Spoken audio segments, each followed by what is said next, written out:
to get more, you have to do more, but the reward is going to be more. Okay.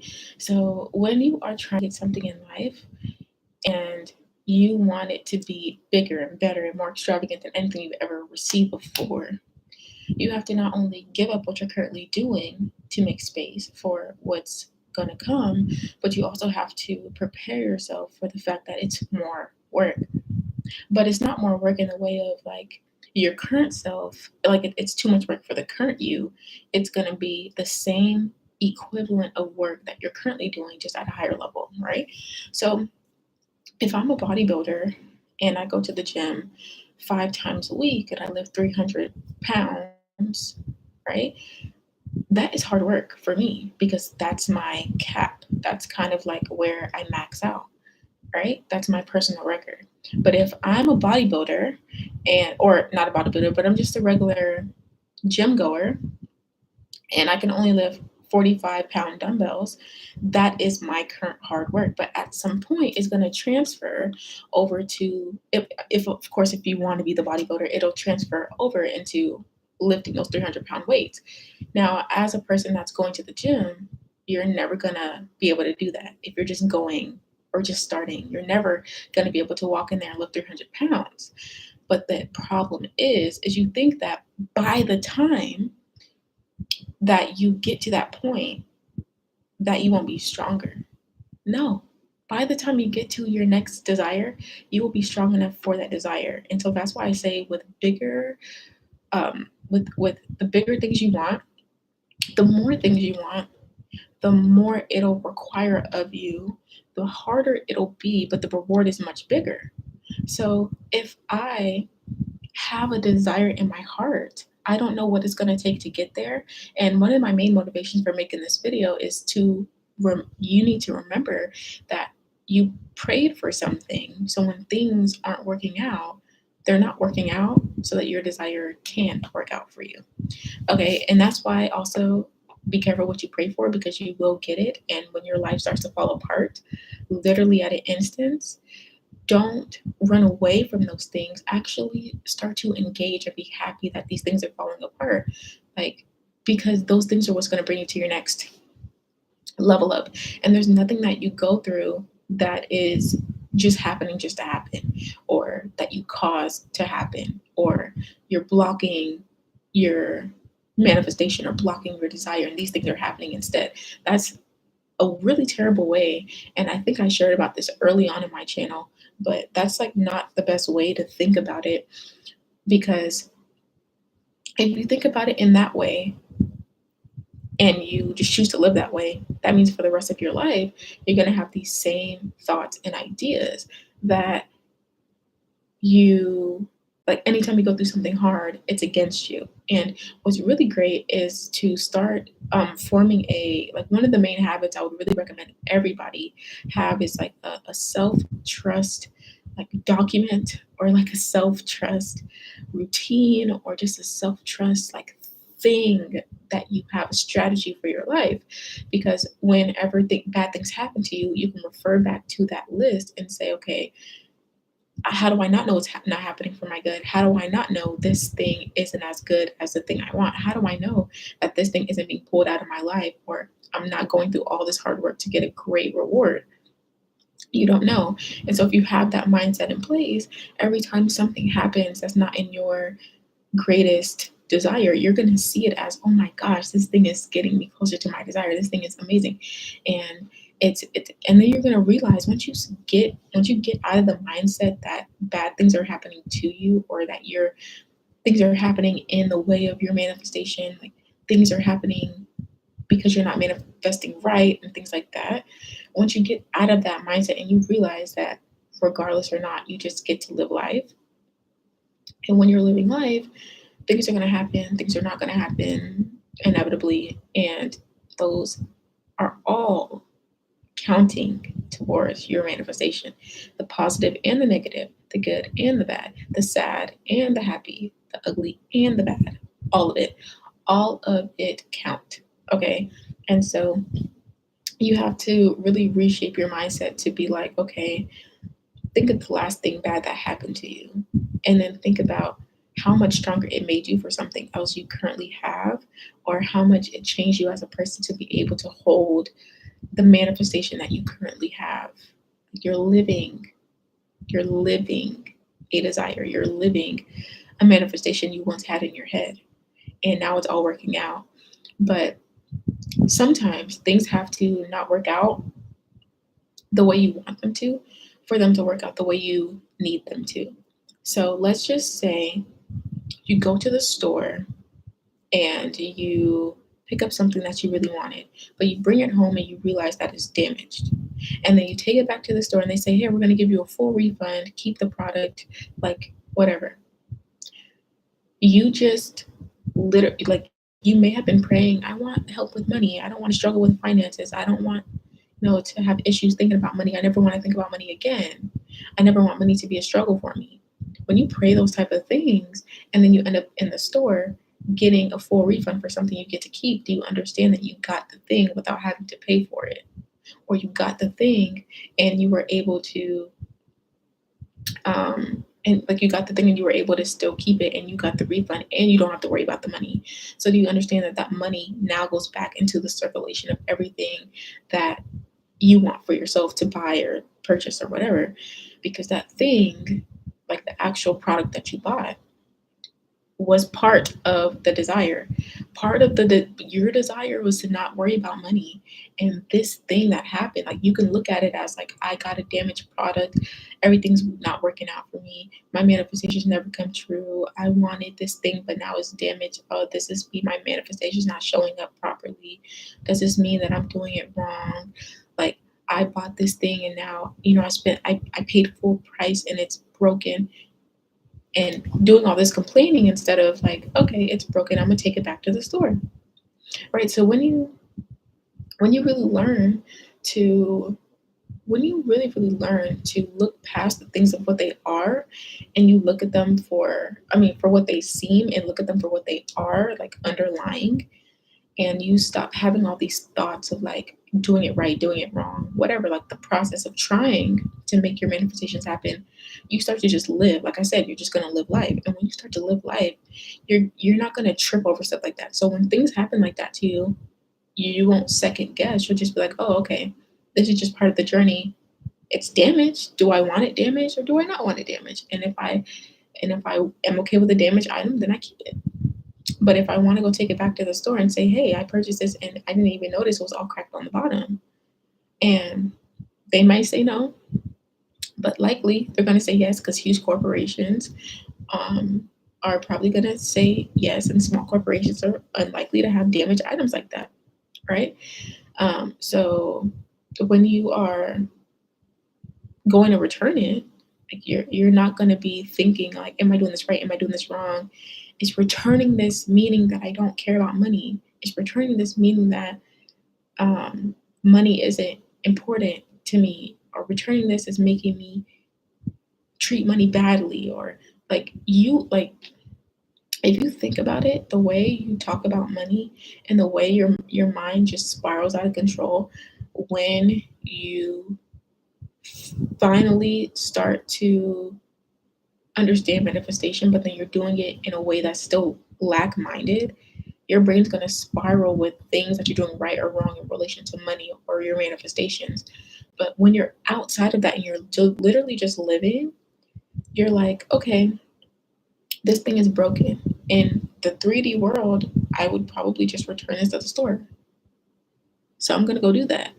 And then you take all the meaning off of returning something, what that means, having something, what that means, the product being broken and you not realizing it. You don't put any thought to that.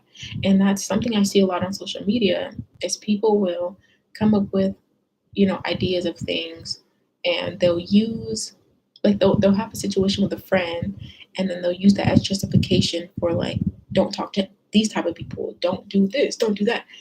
Instead of like nitpicking your entire existence and saying all the things that you're going to avoid, how about you just live life?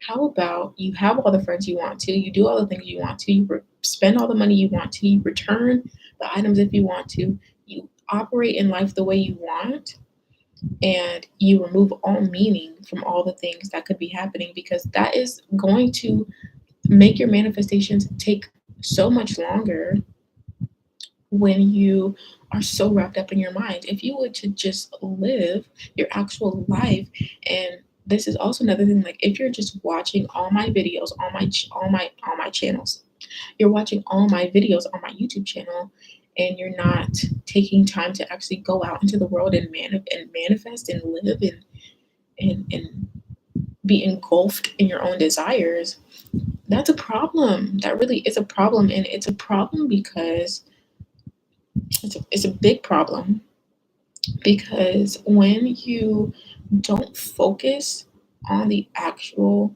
desire of life and living and being happy and whatever your purpose is, for most people, their purpose is to either be happy or be happy. That's most people's purpose.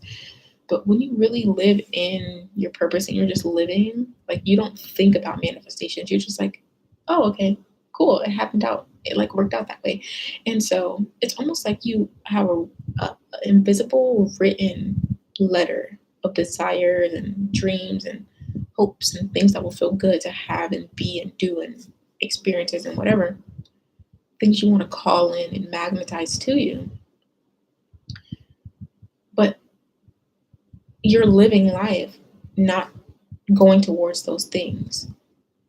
In my video where I talked about what a trying process actually is versus like having an effortless manifestation life, this is really what it's about, is that you go from like thinking about it so much, watching so much manifestation videos, you're like really engulfed in the idea of it instead of just going to go live your life. YouTube is not your life. Like I make YouTube videos, I'm here online sharing my experience, but I have an entire life, obviously, outside of this camera where I sit right here, right? I love sharing, but I would hope that nobody comes to this page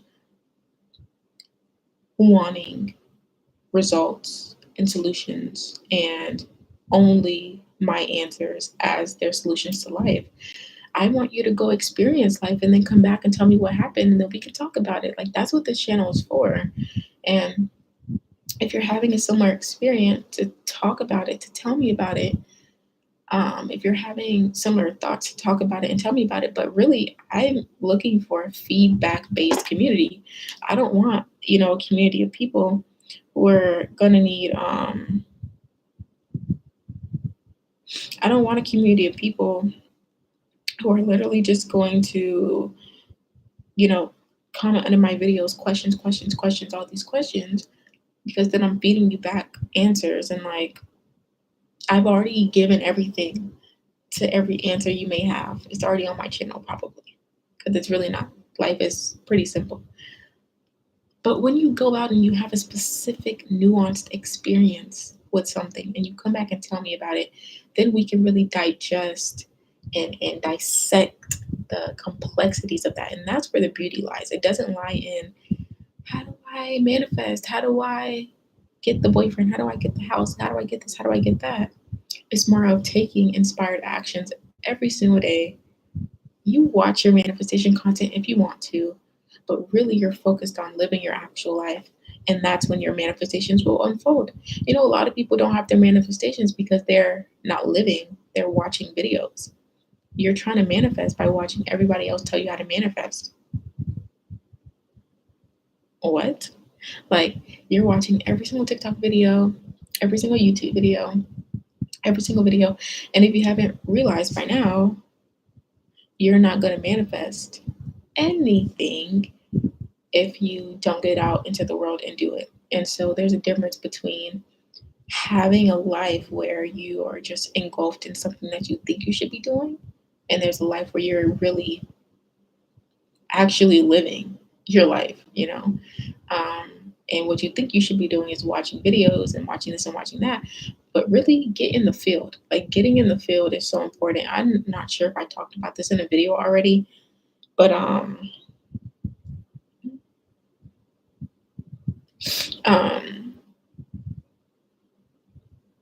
yeah, I don't know if I talked about this in a video already, but you need to get in the field. Like, you're watching so many, like, okay, I wish I could just pull up a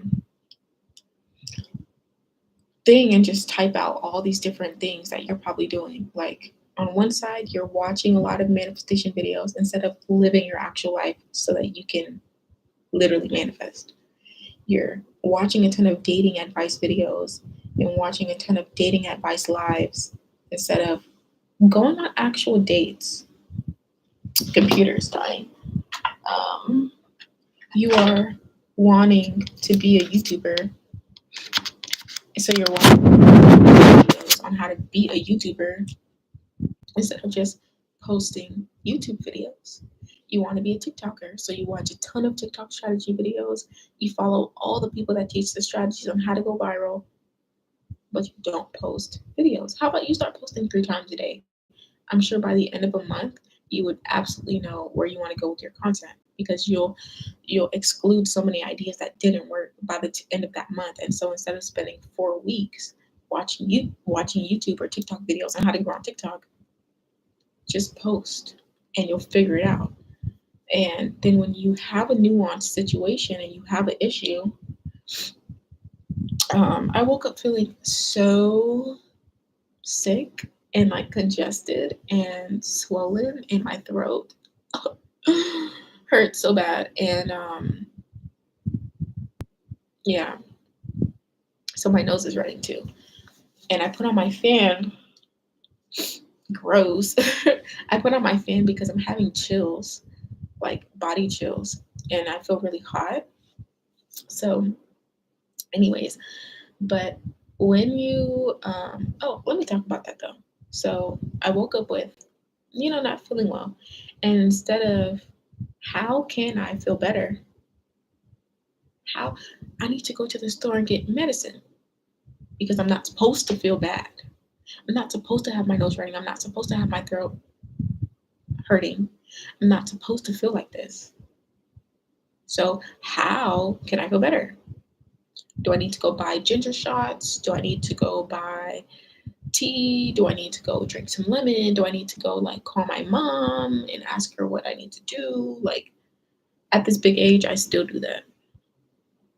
I'd be calling everybody. I'm like, I'm sick. Can you help me? I don't know what to do with this. I need like I'm a pick up the phone and ask type of person. But yeah, and I was just like, I've been doing this for 7 years. This manifestation desire or pathway journey, subconscious mind, whatever mindset stuff. And I was like, what? You're gonna go spend money on lemons and honey and stuff so you can warm up some water and heal your sickness? Okay, that's interesting considering that's not how it works. And I was like, what if I'm just supposed to feel bad? What if I buy things to help my sickness, but I just let myself feel bad and I'm just gonna lay in bed? I'm just going to lay in bed. I'm gonna feel bad. I'm going to rest. Yeah, rest. And I'm going to take a break, even though my life is a break, because period.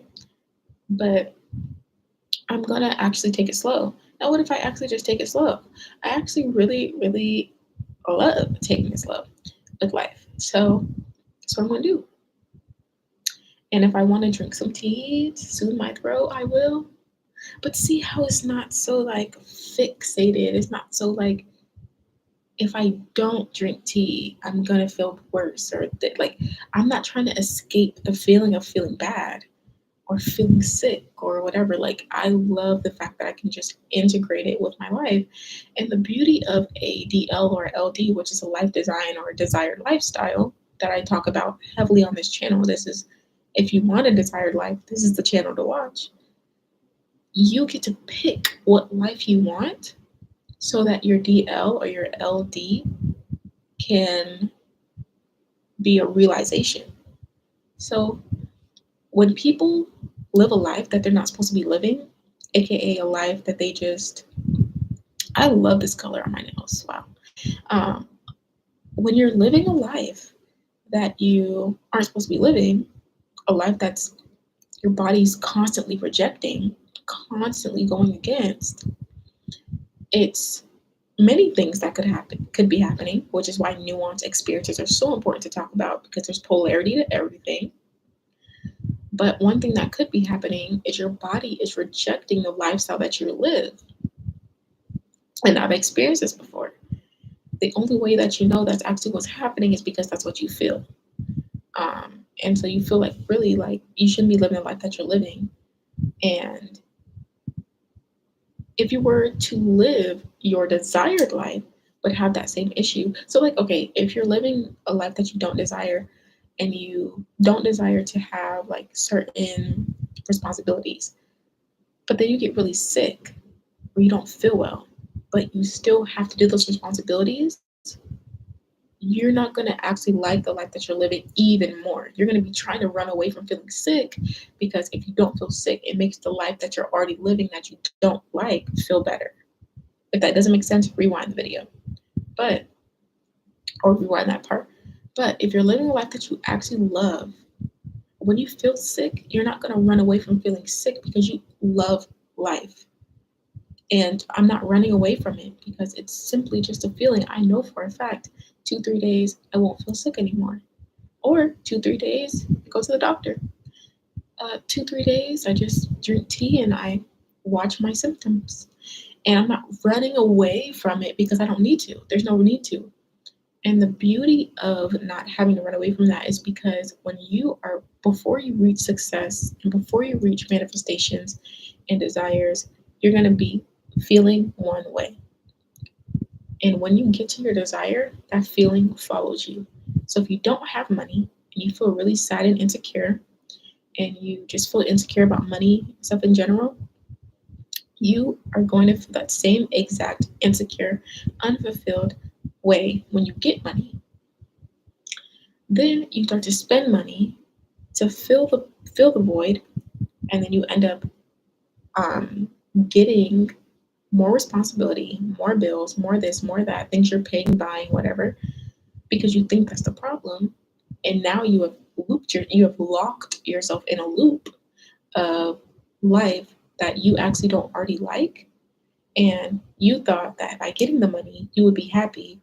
And now you're spending money to make yourself happy. So now you have to keep making money to keep spending the money. And then you become a millionaire or a billionaire, but you're still not happy because you entrapped yourself in a loop that was never going to go away. And again, if you are sad now, you're going to be sad later. And if you fix your problems with money now, you're going to be fixing your problems with money later. So it's about the habits that you have overall and the habits that actually run your life. And I was talking to myself yesterday or 2 days ago about this. It's like if you normally spend 100 transactions a month, and let's just say you make $5,000 a month, and you have $5,000 worth of bills, and you have $5,000 coming in twice, so you have 2,500 and 2,500 biweekly. So you have money coming in twice, once on the first and once second week of the month, or I guess third week of the month. So like every other week, right? 2,500 coming in twice. You're probably making 100 to 200 transactions a month. So you have money going out 100, 200 times. Money only comes in twice. So when you start to make more money, you're not going to understand that it actually is not a debt to income ratio. Thank you for the like. It's not a debt to income ratio. It's literally the transaction to output to input ratio is so much more important than debt to income ratio. So some people will focus on like spending less, spending less, spending less. If you just spent less, like actually spent less. So instead of thinking I'm going to spend $100 less, $200 less, $300 less, instead of thinking like that, think like I'm going to only make 10 transactions this month. I'm only going to put money out 5 times this month. Your budget is going to significantly reduce. And that's also where delegating comes in. I made an entire video on why successful people delegate, exactly how to delegate in like 50 things in that video that you can delegate. Probably not 50, probably like 20 ideas of things to delegate in your life.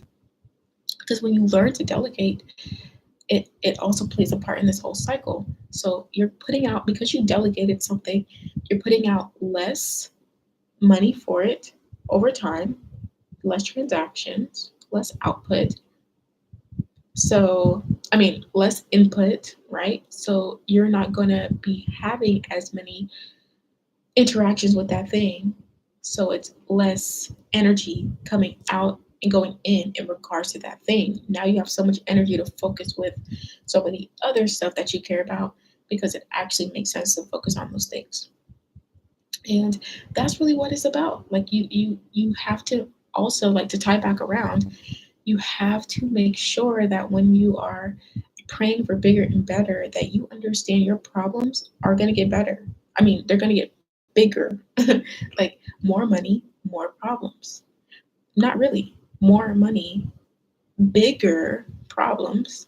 They're not necessarily more problems, they're just bigger, right? And things that are bigger seem like more. Like, if I have 1 cup of water versus I have 2 cups of water here, but I'm not going to pick them up. Like, I have a cup of water here that's 5 ounces, and one that's here that's 10 ounces. Like, one is technically bigger than the other, but it's both water, right? They're both to drink, they're both to consume. So, like, it's not necessarily it's a problem. You just probably need, like, if I were to spill 5 ounces of water, I could use paper towel and be done. But if I um, spill a bigger amount of water, I might have to use a towel, but, like, it's it's still going to be cleaned up. Obviously, paper towels cost a little bit more than, I mean, towels cost more than paper towels. So if you're used to making 5 ounce spills, you're going to have paper towels that are going to clean up that mess. But if you start to make 10 ounce, 20 ounce, 30 ounce of water spills, you may never need paper towel again. And you're like, oh my gosh, I'm letting this go. I don't get to use paper towel anymore. But you're upgrading to a towel that can mop up and soak up bigger messes and bigger amounts of water. So the problem isn't becoming harder on you. You're just getting stronger for a different problem. That's really all it is. And the biggest passive income scam is that you don't understand that it's going to be a process of continuous effort towards something. And the continuous effort is in the fact that your problems are going to get bigger. So passive income, right? You think of like real estate investing. If I have the money, I put it in to the home, and then I rent it out. I get the money, pay the mortgage, I take the profit, boom. Whether that's through Airbnb or actually purchasing land or building your own home, doing a fix and flip, whatever. When you are doing those options, if you have more properties, you make more money, but it's also more work. And if you're not doing the work, it's more employees and more money to pay those employees. So it's not necessarily ever going to become passive. You just get to make more in that way. But would you rather be making more as a person that's doing real estate, or would you rather be making more as someone that's working on their hands and feet every single day? It's like, I would much rather have the real estate problem, even though they're big, expensive, hard problems to deal with. I would rather have those problems than other problems, right? So once you make it to that level, you prefer your problems. Like, for me, I prefer the problems that I have right now versus the problems I had before, even though they are technically bigger, harder, more difficult, more complex, more expensive. Hand up for that one. More expensive, more tactical, harder. Literally, life is harder, but I'm a stronger person, so it's still equivalent, right? And so the whole thing with like passive income that I thought up until recently was like, oh, if I just do this one thing, invest in this one thing, and I'm good. Investments even work like that. Investing is not passive income. I'm sorry. No matter how much you want anything to be passive income, nothing is going to be passive. Like, for instance, even when you have a Roth IRA, you can automate money into it and delegate it. That's why I love delegation versus passive income, because delegation is really the true passive income. I kind of just exposed it. I might change the title, but of the video, but that's literally what it is. And it's so much better to have the delegation than it is to just be like, oh, it's passive income. Because if you have a Roth IRA, you can, delegate the automations in there, right? But you also have to rebalance your money. And every time you fund the account, you have to go invest that money. And every time that you go invest that money, you may or may not check it.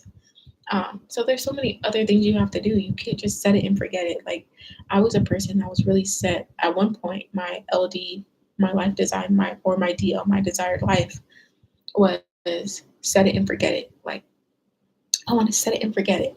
And as I started to implement this a lot across my life, I was like, actually, none of this is really set it and forget it. None of this is really passive. Like, none of it is like, set it up and that's it. Set it up once and that's it. The good thing about it is that you don't normally have to do things twice.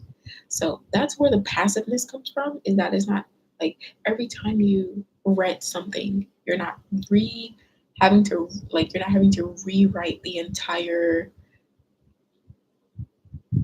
you're not having to rewrite the entire lease agreement, or you're not having to refurnish the entire get rid of everything and refurnish the home, or you're not having to get your license every single time. Like, that's the passive part. The passive part is because you've already set up the business, you've already gotten the license, you already have the home, you already have the templates for the leasing agreement. That's the passive part. But the actual getting people in there, doing the marketing, doing, the showings, all that stuff is all going to be active. And so when you're picking your life design, pick something where the the background, or like the passive part, takes care of the things you don't want to do. But always, always, always look at the active part. Look at the things that you're gonna have to be doing to keep that thing rolling. Even with your Roth IRA, you're gonna have to keep contributing for that money to grow. Yes, your money's gonna grow regardless, but it grows more if you contribute in everything. It's a principle of life. Everything grows more when you contribute to it. So understand how much you actually need to contribute, and that includes your actions.